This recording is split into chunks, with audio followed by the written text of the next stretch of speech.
project brief is in response to the project charter as outlined by David Copray.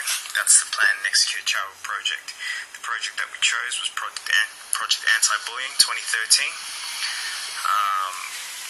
and that had to be completed before the end of the semester.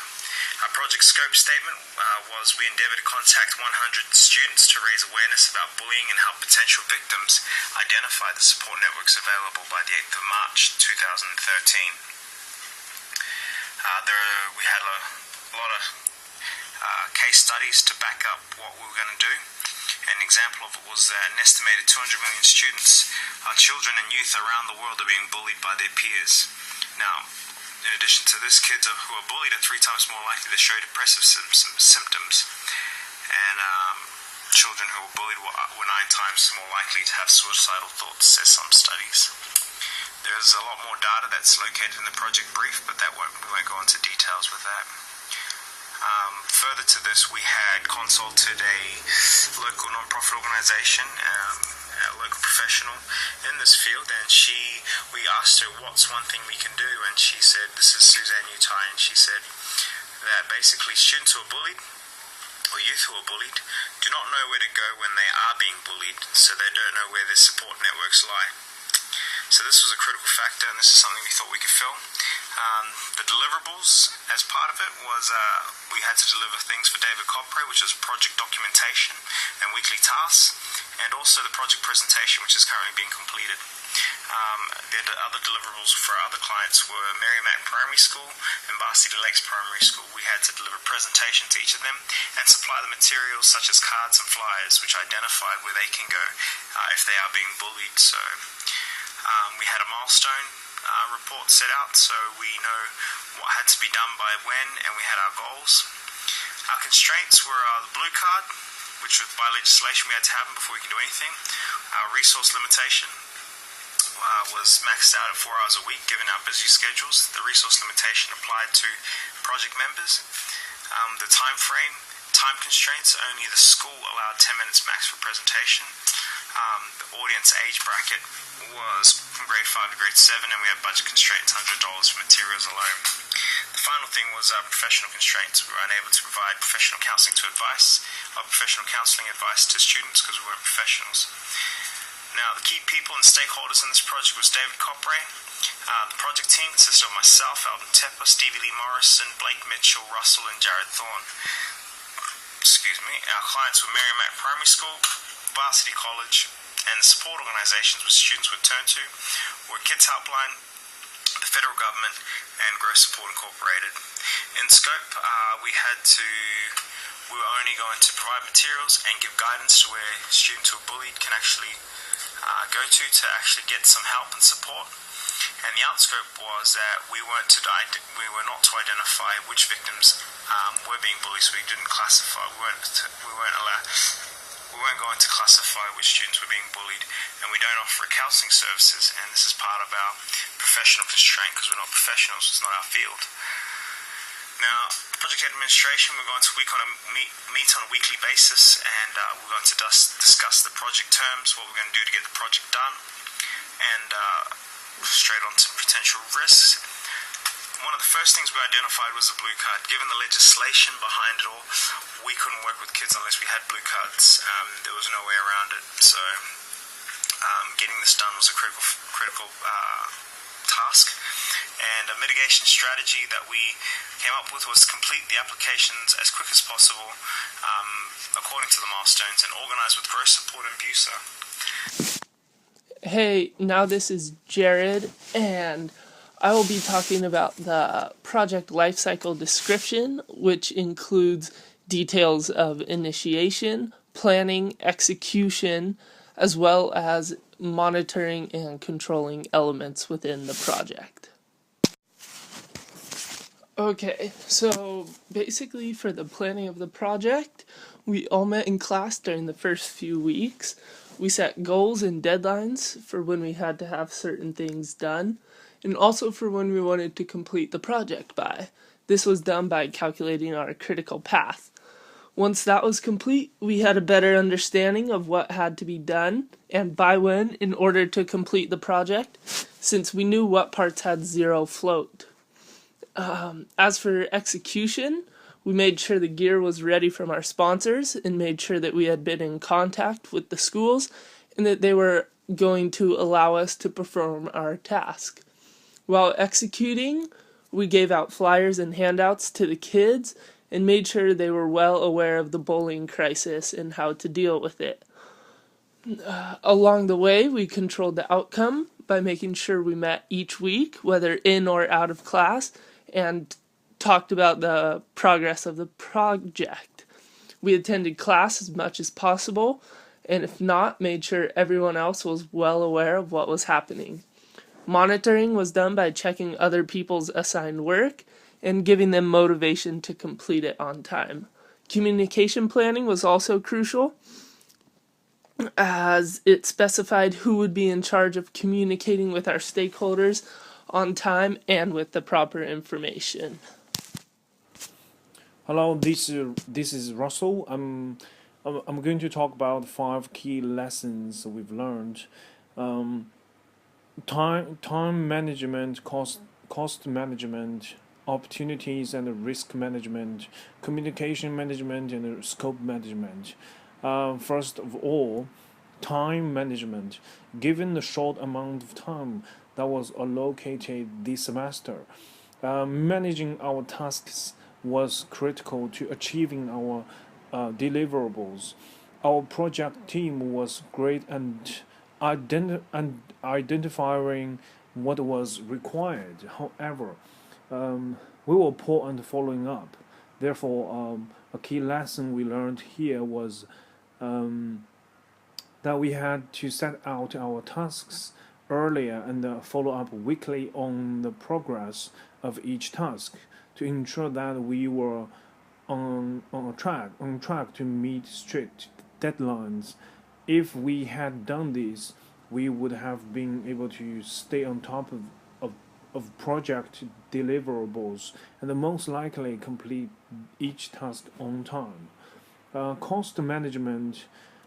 The project was a relatively small project, therefore, um, we as a project team did not deem it necessary to seek significant fundings or sponsorship. A key lesson learned was when completing philanthropic projects, significant funds are not required, as there are most likely organizations in the community that provide similar services and are already established, thereby reduce our establishment costs. Opportunities and risk management. On the outset, it appeared that ob- obtaining a blue card was the initial concern due to legislative requirements. Therefore, we decided we decided to complete this task first, as it could take up to 8 weeks before they arrive. We did not anticipate opportunities. Yeah, Alden was fortunate enough to come across the opportunities in his workplace, where he was able to achieve the objective to contacting 100 students. His total count was 175 students, all from capitalizing on opportunities. The lesson learned here is continually identify opportunities to present. Communication management. Our team displayed poor communication management. Perhaps it would have been better to assign one person as the communication manager to collect various information and distribute it to the relevant parties. Last one is scope management. Managing scope creep was a critical issue with our project, and to manage this, we constantly referred to the project scope statement to ensure that our actions were allowing us to achieve our initial goals. Keeping an eye on the present prize is the lesson we learned here, and thank you. In reviewing our anti-bullying project, overall, it is reasonable to say that it was quite effective, as the development and execution of the project was relatively simple to achieve. Organisations such as Helpline and Cybersmart made this possible, and as they were more than happy to contribute in supplying anti-bullying packages, which included supportive information for those in need. As this was a charitable cause, to choose a project which basically had no expenses apart from fuel for travelling, in the end was very convenient for people like us who are full-time students. Although, in regards to teamwork, there were some areas to consider. The first and most main factor was our lack of communication with one another. I believe our group did not effectively use the right method of interacting with one another. For example, there were some talking through emails and others through phones, but never were we talking to all members at the same time. This resulted in team members not contributing to the weekly assessments, therefore making it unfair for those who made the effort.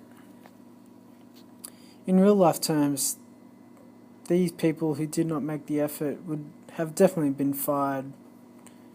But overall, I believe this project is deemed a successful project, as it was simple and executable enough to properly complete.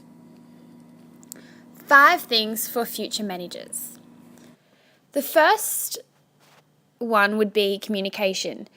It is essential to have communication between all team members involved. So by keeping in contact, it allows us to make plans, change them, and just have everyone have an idea of what's going on. It is also essential for us to have good communications between us and the children when giving out the details about anti-bullying. The second one would be engaging and interesting communication as well. By being engaging, it keeps the kids involved. So we need to be talking to the kids without using words that they will understand, rather than using high and complex words that will go straight over their heads, making the project not interesting or just completely out of their mental state. The third one would be time management.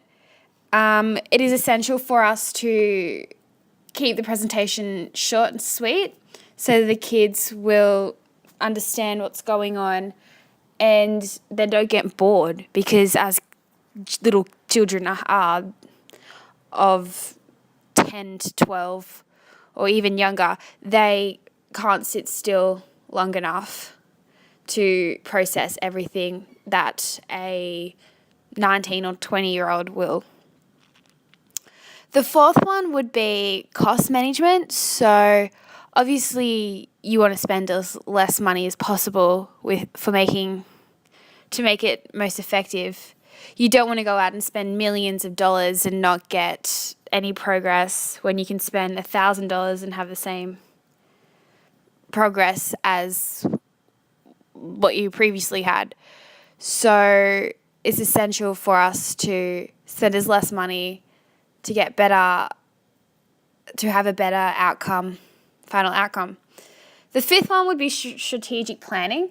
So it involves involves long-term objectives. So for us to have the best impact, it is essential for us to plan this is essential for a manager to plan